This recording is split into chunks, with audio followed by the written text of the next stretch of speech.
fresca y nueva, y es un tiempo poderoso. Así que te damos la bienvenida al programa Encuentro, un programa diseñado para inspirar, al escuchar testimonio de personas que se han encontrado con el amor de Dios y con Jesucristo, y cómo sus vidas han sido cambiadas, y esto dice que la tuya es la próxima en ser cambiada. Hoy nos sentimos muy contentos de tener con nosotros a nuestro querido hermano Reimo Ayala. Saludos, Juan Varón Carlos. de Dios, Dios te bendiga. ¿Cómo Dios lo estás? bendiga mucho de igual manera. Aquí, en el encuentro. Amén. Para mí es un tremendo placer poder tenerte aquí, saber que tu imagen en el Señor está siendo de gran bendición Amén. para muchas personas. Amén. Y me gustaría que salude a todos los hermanos y amigos que están en este momento mirando este programa. Claro, saludo a toda mi gente, a toda mi comunidad latina, a mi comunidad de fe, a los del reino y también a todas esas personas que les llegue el mensaje, que esperemos que vengan y tengan un encuentro como lo tuvo este servidor con Jesús. Amén. Reimo, ¿cómo fue tu encuentro con Dios? Sé que en el pasado había tenido un encuentro con Dios, pero por alguna razón te apartaste. Claro. ¿Cuánto fue el tiempo que duraste apartado de esa fe, de esa relación que tuviste con Dios? Estuve apartado de la fe por 20 años. 20 años. 20 años estuve apartado de la 20 fe. años. Ajá. ¿Y cómo fue ese encuentro ahora, otra vez? Lo mejor que me ha sucedido en mi vida, reconciliarme con el Señor, volver al camino, retomar lo que había perdido. Como hizo el hijo pródigo, volví en sí y volví a la casa de mi padre. Bien, perfecto. ¿Comenzaste a sentir algo en tu corazón, algún vacío, una insatisfacción? ¿Qué te atrajo la atención para volver a buscar a Dios? Yo creo que hay un punto del ser humano, y en este caso me refiero a los que estamos en el mundo del entretenimiento o son atletas o algún tipo de profesional que se ha sentido bien realizado. Inclusive puede ser hasta gente en el mismo ministerio. Correcto. Que llevan haciendo las cosas y puede ser que se convierta en una rutina y te sientas perdido. Correcto. Te sientas perdido y que todo lo que estás haciendo ya no te hace sentido. Entonces, eso fue lo que pasó conmigo. El éxito ya no era algo que era parte de mi vida, ya era como algo normal. No era una novedad tener éxito. Tú le preguntabas a la gente, Daddy Yankee, sí, es sinónimo de éxito. Ya el éxito no es una novedad. Salgo a la calle y todo el tiempo es fotografía, filmas. O sea, me convertí en una rutina de vida. Entonces, cuando ya tú estás en esa etapa, pues ahí es donde empiezan las preguntas. Cuando estás en la soledad. ¿Qué sigue? ¿Qué puedo? ¿Qué más habrá? Exactamente. ¿Qué más habrá? ¿Qué sigue? Y todo esto es cuando uno está solo. O sea, Correcto. A mí me pasaba mucho en los cuartos de hoteles, que es el tiempo donde estaba en completa soledad. Y ahí empiezan las preguntas. ¿Te sientes bien? ¿Qué está pasando? ¿Te sientes solo? Ya no es lo mismo que antes. Esto que antes tú saliste a soñar, llega un momento que ya tiene una pausa, tiene un tope, ya no puedes subir más de ahí. Sí. Entonces ahí vienen las preguntas. Correcto. Tú sabes, cuando yo no era cristiano, tenía como unos 14 años. Claro, yo no era un Daddy Yankee, no era. Pero en esa etapa, como de 13, 14 años, en esa temporada surgió mucho el Michael Jackson. ¿Te acuerdas? Claro. Estoy hablando de muchos, de 30 años atrás. Yo me vestía como Michael, yo me ponía los jackets de él, de todo. ¿Sabes? Yo era mega fan de él. Entonces en ese tiempo no había redes, no había YouTube. Lo que habían eran emisoras. Y tú tenías que esperar a ver cuándo una emisora iba a poner una canción de Michael Jackson. Ajá. Y así era. Pero comenzaron a poner video en la televisión. Y yo comencé a grabarlo. Y en ese tiempo yo levanté una agrupación. Pero una agrupación a todo lo que vamos. de apaga y vámonos. Eran como unas 5 muchachas, 4 muchachos.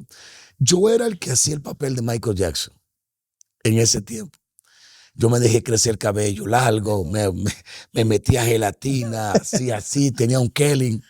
Era algo, bueno, era mi sueño. Sí, sí, uno lo seguía, uno lo imitaba. Muchacho, yo pasaba horas entrenando y cuando él sacó la canción, no me acuerdo, solo me acuerdo cuando di que se convirtió en un muerto y bailaban así, y Thriller. bailaban así. Thriller. Y luego Entonces nosotros en esa edad de adolescente comencé a levantar esa agrupación y, y nos presentaban en los hoteles, nos contrataban y hacíamos el papel.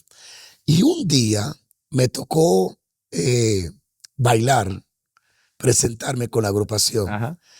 Y me dio tanto nervio, pero tanto nervio, que cuando me presentaron como de que el Michael Jackson dominicano allá, me agarraron unos nervios y yo comencé a temblar. Y los americanos, canadienses que habían allí y de acá, de Estados Unidos, pensaban que era un baile y eran los nervios que me tenían temblando. Era para allá. Sí. Entonces, en ese estilo de vida, me identifico contigo porque, tú sabes, uno se siente realizado en el momento. Pero cuando yo llegaba a mi pequeña casa, yo sentía ese vacío. Sentía que había algo más para mí y que esto no podía ser todo lo mío. Ajá. Hasta que tuve un encuentro con el Señor. Y mi encuentro fue así. Yo fui a una fiesta, tenía 13 para 14 años. Y me sentí insatisfecho en la fiesta de muchachos, que hacen una fiesta acá, y fuimos. Y yo salí de allí y pasé cerca al frente de la iglesia, una iglesia muy pequeña. Cuando yo pasé al frente de la iglesia, mi cuerpo se paralizó, no pude moverme. Traté de moverme hacia el frente y no pude. El único movimiento que podía hacer y que mi cuerpo reaccionaba era hacia la iglesia. Y entré en una pequeña iglesia que tenía como unos 8 miembros, 10 miembros. Y ahí entré y estaba la pastora, que fue mi pastora por muchos años, predicando del infierno. Y yo me senté en el último banco. Yo sentía que me quemaba. Sentía que estaba en el infierno. Pasé y me convertí a Jesucristo. Pero esa no fue mi primera convicción. Yo recuerdo que mi primera vez que yo acepté a Cristo sin saber lo que hacía fue mirando a Gigi Ávila. Recuerdo que él tenía un programa en el Canal 4 en mi país. Y era un día, una semana de Semana Santa. Y venía de la playa, de tiguerear, de brincar. Y cuando entré a mi casa, que está la televisión allí, él estaba dando una campaña. Y se estaban levantando los paralíticos. Eso me trajo la atención. Y yo me quedé, tenía 13, casi 14 años, me quedé mirándolo. Y allí yo, cuando él pidió arrodíllate y acepta a Jesucristo, yo lo acepté allí. Pero luego me descarrié, no tenía estructura, nadie más, no sabía mucho. ¿A qué edad fue eso? Eso fue a los 13 años. 13, ¿no? 13 años. Imagínate. Luego a los 14, donde yo vuelvo otra vez y tomo la decisión de buscar a Dios. Y en verdad las personas, todos podemos tener éxito. La voluntad de Dios es que tú y yo y todos seamos prosperados. Pero hay algo importante. Amado, deseo que sea prosperado en todas las cosas como prospera tu alma. Entonces el problema es que las personas se enfocan en prosperar por fuera, pero por dentro son pobres. Exactamente. Espiritualmente. Pero eso es algo que nos condiciona la sociedad. Claro. ¿Sabes? Y más si tú eres un chamaquito que viene de abajo, del barrio, entonces tú no tienes los mejores ejemplos para seguir. Entonces nosotros tenemos el sinónimo de nosotros de éxito es el narcotraficante. Entonces te programan desde chamaco a verlo y tú ves cómo lo idolatran, ves cómo lleva la vida. Entonces, si no tienes un núcleo sano contigo que te lleve de la mano, pues tú vas a emular todo lo que tú identificas que es éxito. Entonces, a nosotros nos programan así, desde chamacos. Viendo. El que tiene los mejores tenis, claro. El que pasa por el barrio con la gorra, con la jipeta, con el carro. Sí, tú no quieres ir chamaquito a la escuela sin nada, tú quieres sobresalir. Entonces, ahí es donde viene bien importante la ecuación de tu familia. Tener un buen padre, una buena madre, que te guíe en el camino correcto. Entonces, yo tuve a mi madre que me guió por el camino correcto. Por cosas de la vida, no tuve el mejor ejemplo dentro de mi padre, aunque hacía claro que ahora sí somos los mejores amigos. Qué bien. Jesucristo restauró esa relación.